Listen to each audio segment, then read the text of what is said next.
कि सबके दिलों की जान बनाया है आपने, मुश्किल को भी आसान बनाया है आपने।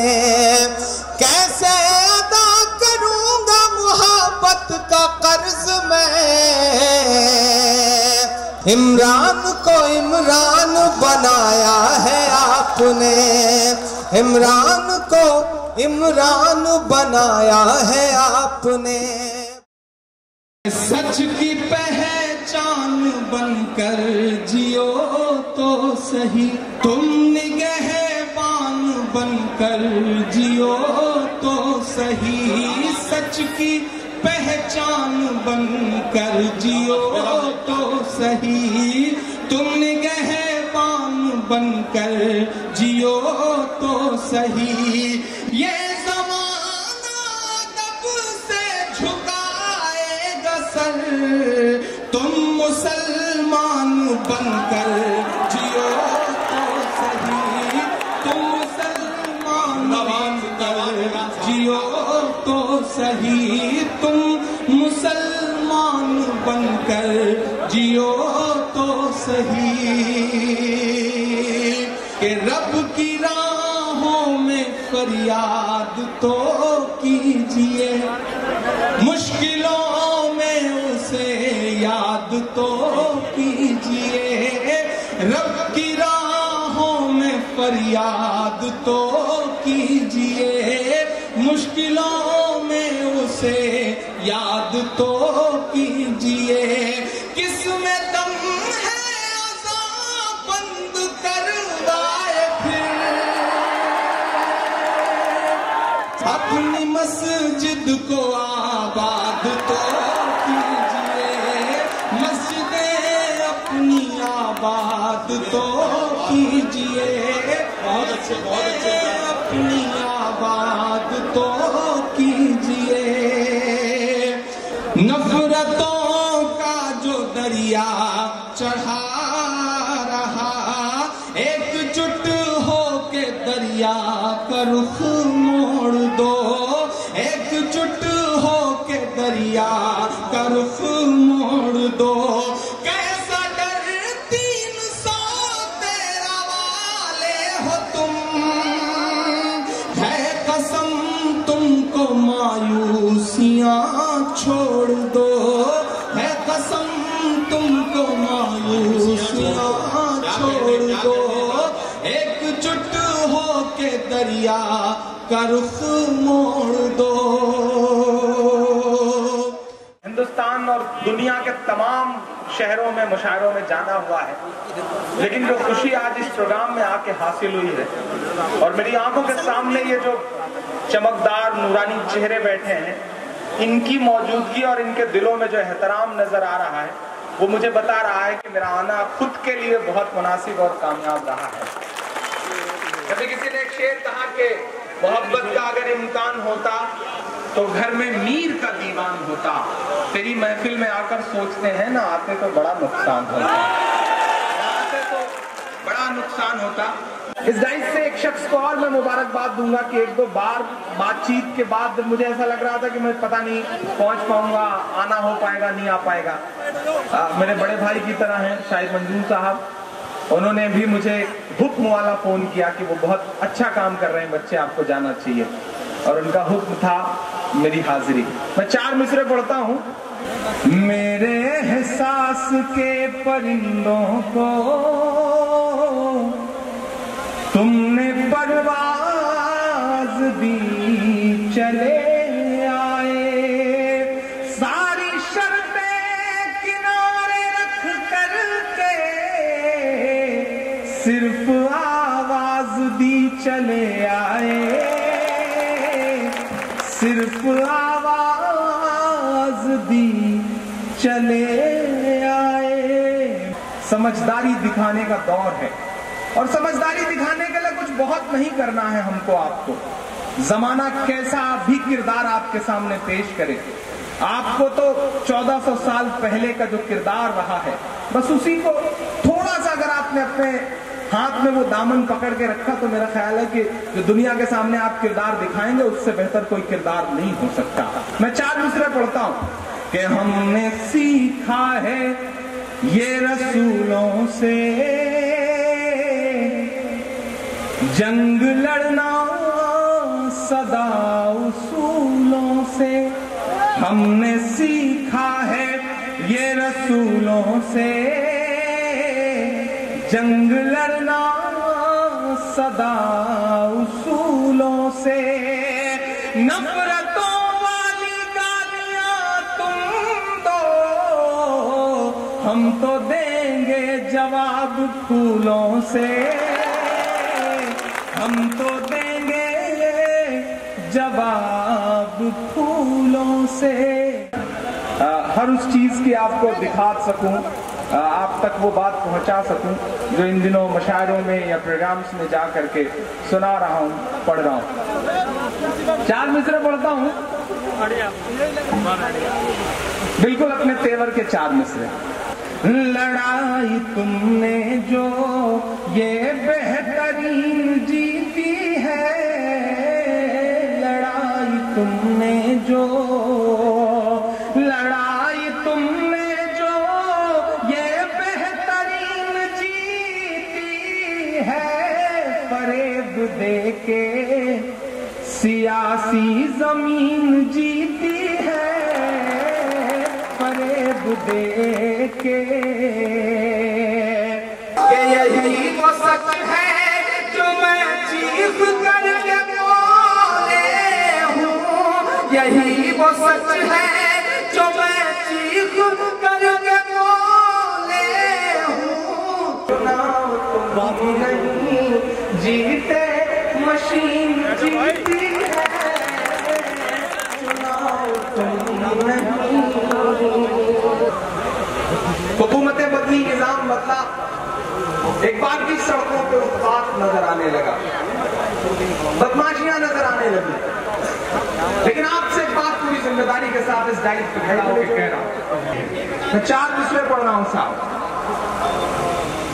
के हक की पहचान बन कर जियो तो सही, तुम निगहबान बन कर जियो तो सही, हक की पहचान बन कर जियो तो सही, तुम निगहबान बन कर जियो तो सही। ये ज़माना झुकाएगा सर एक दिन, तुम मुसलमान बन कर जियो। मैं मिसरे पढ़ता हूँ साहब कि नफरतों का जो दरिया चढ़ा रहा, आगे बढ़ कर के दरिया का रुख मोड़ दो, आगे बढ़ कर के दरिया का रुख मोड़ दो, एकजुट हो के दरिया का रुख मोड़ दो। कैसा डर 313 वाले हो तुम, कैसा डर 313 वाले हो तुम, है कसम अपनी मायूसियां छोड़ दो, है कसम अपनी मायूसियां छोड़ दो, आगे बढ़ करके दरिया का रुख मोड़ दो। यही वक्त है जब आपको ज्यादा संभल के चलना, यही वक्त है जब आप ज्यादा लोगों की नजर में, ऐसे में जब एक बड़ी शुरुआत कर रहे हो तो उस शुरुआत को बेहतर बनाने की जिम्मेदारी अवाम से ज्यादा जो जिम्मेदारान हैं उनकी हुआ करती है। पैसे बहुत हुआ करते हैं लोगों के पास, आपके इसी शहर में बहुत बड़े बड़े वाले पैसे वाले होंगे, मैं भी जानता हूँ, दुनिया भर में लोगों से मुलाकातें होती हैं, पैसा बहुत भरा पड़ा है हमारे अपने लोगों के पास।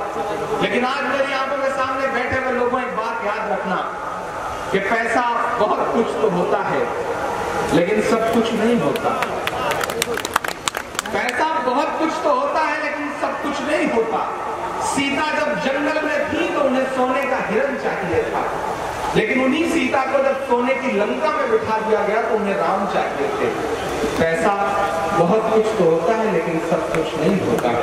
मैं एक नज़्म सुनाता हूँ साहब आप कि कभी ना होगी बंद अजान, कभी ना होगी बंद अजान, होगी बंद अजान, कभी ना होगी बंद अजान। आरती और अजान से मिलकर बने हैं हिंदुस्तान, कभी ना होगी बंद अजान, कभी ना होगी बंद अजान। आरती और अजान से मिलकर बने हैं हिंदुस्तान, कभी ना होगी बंद अजान, कभी ना होगी बंद अजान। लम्हे भर की अजान लगे हैं तुझको गुंडागर्दी, हमने तेरे गाने घंटों झेले हैं बेदर्दी, हमने तेरे गाने घंटों झेले हैं बेदर्दी। अगला मिसरा अगर आपके गुस्से वाला मिसरा हो तो पहुंचाइएगा मुंबई तक इस मिसरे को। मैं पढ़ता हूं साहब के लम्हे भर की अजान लगे हैं तुझको गुंडागर्दी, हमने तेरे गाने घंटों झेले हैं बेदर्दी।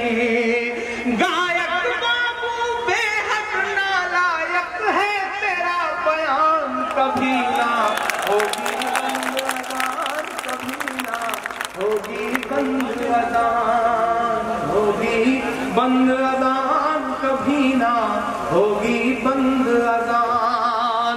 आरती और अजान से मिलकर बने हैं हिंदुस्तान, कभी ना होगी बंद अजान, कभी ना होगी बंद अजान। पहले प्रधानमंत्री पंडित जवाहरलाल नेहरू देश की संसद की सीढ़ियों से उतर रहे थे। उनके साथ उस वक्त के बहुत बड़े शायर, बहुत बड़े कवि हिंदी के रामधारी सिंह दिनकर उतर रहे थे। एक नेहरू जी का पांव लड़खड़ाया, नेहरू जी गिरने को हुए कि दिनकर जी ने उनका हाथ थाम लिया। तो नेहरू जी ने कहा कि दिनकर जी आपका शुक्रिया, आपने मुझे गिरने से बचा लिया। तो दिनकर जी के जवाब को हम तमाम कलमकारों का जवाब समझा जाए। दिनकर जी ने कहा कि नेहरू जी इस देश की सियासत के कदम जब जब लड़खड़ाएंगे साहित्य और अदब हमेशा उसे सहारा देगा। शायद मैं अपनी इस जिम्मेदारी को समझते हुए मिसरे पढ़ रहा हूँ।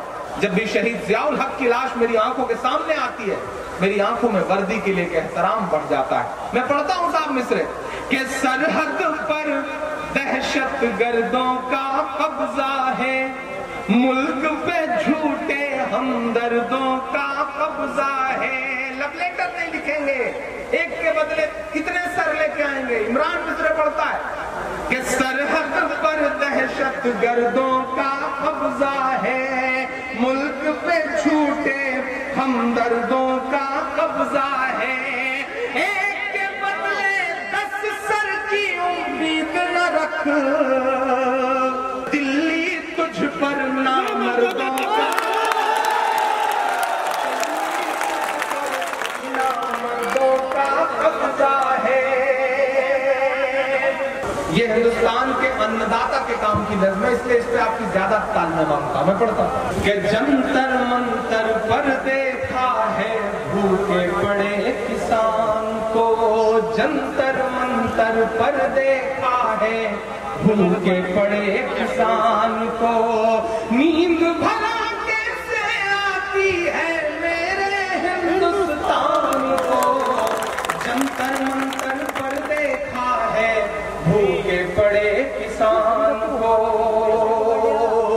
टीवी चैनल्स पे डिबेट हो रहे हैं, बहस हो रही है कि गरीबी मिटाएंगे हम, देश के हर आदमी को अमीर कर देंगे। अरे साहब, किसी ने एक शेर कहा है कि गरीबी को मिटा देने की बातें सिर्फ बातें हैं, जो खुद दौलत के भूखे हैं गरीबी क्या मिटाएंगे। गरीबों का लहू तो आपकी कारों का डीजल है, गरीबी मिट गई तो आप क्या रिक्शा चलाएंगे।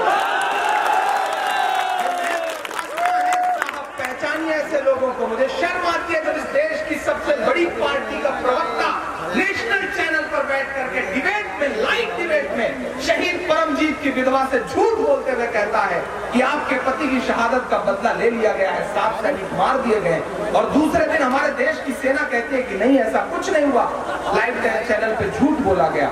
सियासत यहाँ आ गई है। तुफैल चतुर्वेदी ने कभी एक शेर कहा कि सियासत बुलंदी का नशा सिमतों के जादू तोड़ देती है, हवा उड़ते हुए पंछी के बाजू तोड़ देती है, सियासी भेड़ियों थोड़ी बहुत गैरत जरूरी है, तवायफ तक किसी मौके पे घुंघरू तोड़ देती है। लेकिन नहीं साहब, सर्जिकल स्ट्राइक के पोस्टर चिपका करके वोट लेने वाले लोग जवानों की शहादत पर मुंह छुपाते फिर रहे हैं। जब पूरा देश शोक में डूबा हुआ है तो हमारे देश की सबसे बड़ी पार्टी का राष्ट्रीय अध्यक्ष घूम घूम करके जश्न मना रहा है कि सत्ता पर काबिज किसान के सपनों के हत्यारे लोग और खुदकुशी करने को मजबूर है कितने सारे लोग। मोदी जी तो दान दे रहे बांग्लादेश भूटान को, नींद भला कैसे आती है मेरे हिंदुस्तान को, नींद भला कैसे आती है मेरे हिंदुस्तान को। दोस्त हुआ करता था मेरे गांव में श्रीकांत, हम दोनों साथ क्रिकेट खेला करते थे। एक साइकिल से 12 किलोमीटर स्कूल जाते थे, 6 किलोमीटर वो चलाता था, 6 किलोमीटर में एक थाली में खाना खाते थे। क्रिकेट खेलने के लिए घर से चुरा करके भागना पड़ता था, किसी बाग में कहीं खेल रहे हो। और बहुत देर घर न लौटने के बाद जब अब्बू तलाश के लिए निकलते थे अपनी मोटरसाइकिल लेकर के, तो जहां पकड़ पाते थे पिटाई नहीं शुरू होती थी। मजे की बात यह है कि जितने थप्पड़ मेरे हिस्से में आते थे मेरे अब्बू के, उतने ही थप्पड़ श्रीकांत को भी पड़ते थे। या कभी श्रीकांत के पापा मुझे पकड़ लेते थे तो जितना थप्पड़ श्रीकांत को पड़ता था उतना ही मुझे भी। लेकिन आज हालत ये आ गई है कि मेरे अब्बू किसी श्रीकांत को एक थप्पड़ मार दें तो वो थप्पड़ कब हिंदू और मुसलमान के सांचे में ढल जाएगा पता नहीं। ये नुकसान हुआ है समाज का, मैं पूरी जिम्मेदारी से ये बात कह रहा हूँ। ये नुकसान क्या है इन सियासी लोगों ने इस समाज का? आज हम साथ बैठ करके चाय तक नहीं पी पा रहे हैं, ये नुकसान किया गया है और इस नुकसान से आंख मिला करके बात करने की जरूरत है। अगर इससे चेहरा छुपाएंगे, नजरें चुराएंगे तो ये नुकसान धीरे धीरे बड़ा होता जाएगा। मैं युवा सेवा समिति के तमाम दोस्तों से ये बात खास तौर से कह रहा हूं कि बहुत बड़ा काम कर रहे हैं आप, हॉस्पिटल बना रहे हैं। ये तय रहे कि इस हॉस्पिटल में कभी मजहब देख करके इलाज नहीं होगा, जात देख करके इलाज नहीं होगा, जो आएगा उसका इलाज होगा, वो इंसान होगा, इंसानियत का इलाज होगा। ये कोशिश यहाँ से रही। और खास तौर से मैं एक मांग करता हूं आज इस मंच पर, इस डाइस पर खड़े होकर के अपने युवा सेवा समिति के तमाम साथियों से।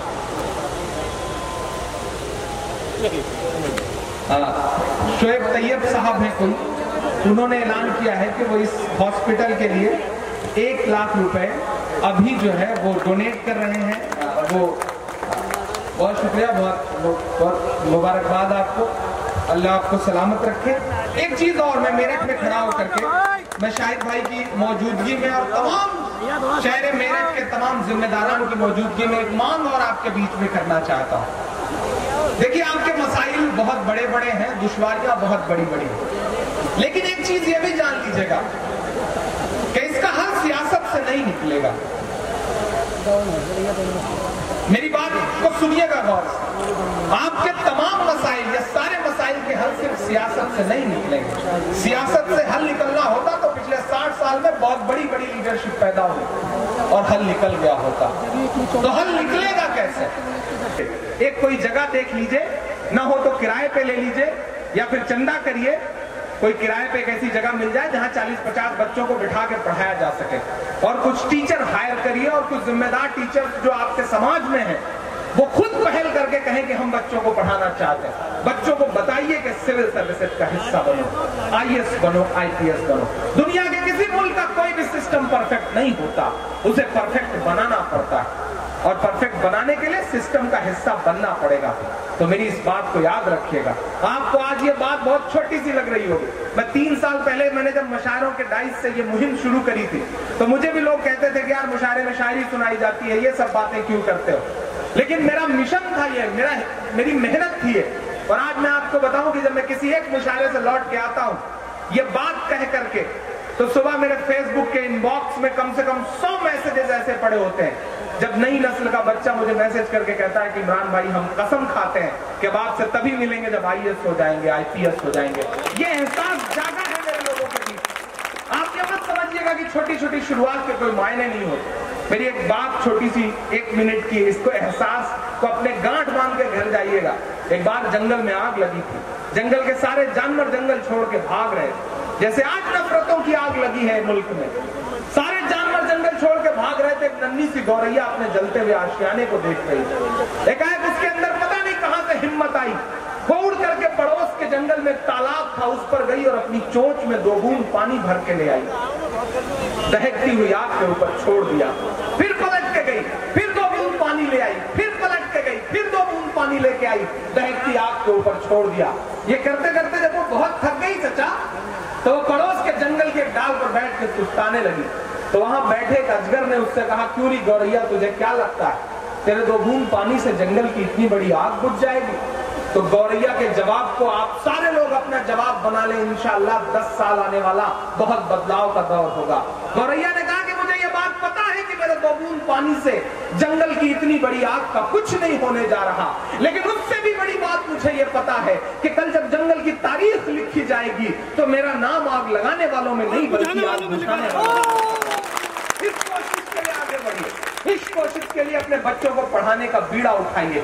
एक वक्त गुटखा और पान, अगर दिन में आप 5 पान खाना कम कर देंगे, गुटखा खाना कम कर देंगे, नई नस्लें जो है वो कॉफी पीना कम कर देंगे, तो इंशाल्लाह आप अपने भाई को पढ़ा सकेंगे, अपने बच्चे को पढ़ा सकेंगे। ये एहसास अपने अंदर पनपाइए दोस्त। आखिर में मैं वो नज्म सुनाता हूँ जिस नज्म के लिए पिछले 6 महीने से बारहा रोया भी हूँ। जब जब उस माँ से मिला तो मैं क्या, कोई भी पत्थर दिल हो वो रोने लगेगा। एक ऐसी माँ जिसका जवान बेटा पिछले 7 महीने से गायब है, और वो भी दिल्ली की एक बहुत प्रोमिनेंट यूनिवर्सिटी के कैंपस से गायब है। और कुछ लफंगों से उसकी लड़ाई होती है तो उसे पीटते हुए कहते हैं कि इसे 72 हूरों के पास भेज दिया जाए। दूसरे दिन 11 बजे से वो बच्चा गायब है और आज तक गायब है। मैं एक नज़्म सुनाता हूँ उस माँ की तरफ से आप सबको। थोड़ी देर सेल्फी का सारा दौर रोक दिया जाए, थोड़ी देर मुझे मन दे उस नस्ल के लिए। सुना था कि बेहद सुनहरी है दिल्ली, समंदर सी खामोश गहरी है दिल्ली, मगर एक माँ की सदा सुन न पाए तो लगता है गूंगी है बहरी है दिल्ली। सुना था कि बेहद सुनहरी है दिल्ली, समंदर सी खामोश गहरी है दिल्ली, मगर एक माँ की सदा सुन न पाए तो लगता है गूंगी है बहरी है दिल्ली। वो आंखों में अश्कों का दरिया समेटे, वो उम्मीद का एक नजरिया समेटे, यहाँ कह रही है वहाँ कह रही है, तड़प करके ये माँ कह रही है कि नहीं पूछता है कोई हाल मेरा, नहीं पूछता है कोई हाल मेरा, कोई ला के दे दे मुझे लाल मेरा, कोई ला के दे दे मुझे लाल मेरा, कोई ला के दे दे मुझे लाल मेरा, कि उसे लेके वापस चली जाऊंगी मैं, पलट कर कभी फिर नहीं आऊंगी मैं, उसे लेके वापस चली जाऊंगी मैं, पलट कर कभी फिर नहीं आऊंगी मैं। वही है बुढ़ापे का मेरे सहारा, वो बिछड़ा तो जिंदा ही मर जाऊंगी मैं। हमारे देश के प्रधानमंत्री महोबा की जनसभा में कहते हैं कि हम मुस्लिम बहनों को 3 तलाक के मुद्दे पर उनका हक दिलाना चाहते हैं। कभी कभी मेरा मन करता है कि मैं जाऊं सेमिनार सीआर के बाहर, चीख चीख करके उनसे कहूं कि आदरणीय नरेंद्र दामोदर मोदी साहब, अगर आप सच में मुस्लिम बहनों को उनका हक दिलाना चाहते हैं तो मान लीजिए नजीब की अम्मी को अपनी बहन और वापस ला दीजिए अपने भांजे को, हक दिलाना चाहते हैं। वरना ये सियासी जुमलेबाजी तो बहुत हो गई साहब। मैं इसलिए पढ़ता हूँ हर मशारे में, हर किसी प्रोग्राम में इस दुआ के साथ ये नज़्म पढ़ता हूँ कि अल्लाह करे आने वाले दिन में नजीब मिल जाए और ये मेरी पढ़ी गई आखिरी बार पढ़ी गई ये नज़्म हो। हर बार ये दुआ के साथ ये नज़्म पढ़ता हूँ। से लेके वापस चली जाऊंगी मैं, पलट कर कभी फिर नहीं आऊंगी मैं। वही है बुढ़ापे का मेरे सहारा, वो बिछड़ा तो जिंदा ही मर जाऊंगी मैं। वही है मेरी जिंदगी की कमाई, वही है मेरी जिंदगी की कमाई, वही तो है सदियों का आमाल मेरा। कोई ला के दे दे मुझे लाल मेरा। आखिरी के 2 मिनट, मेरी चीख और मेरी फरियाद कहना, ये साहिब से एक माँ की रुदाद कहना। कहीं झूठ की शख्सियत बह न जाए।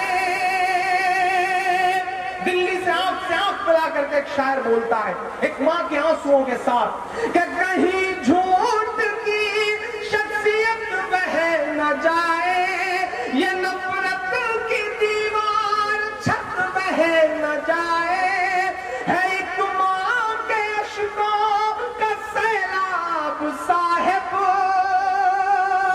अगला मिसरा सच्चा लगे तो मुझे विदा करिएगा अपनी दुआओं के साथ। है एक माँ के अश्कों का सैलाब साहिब, कहीं आपकी सल्तनत बह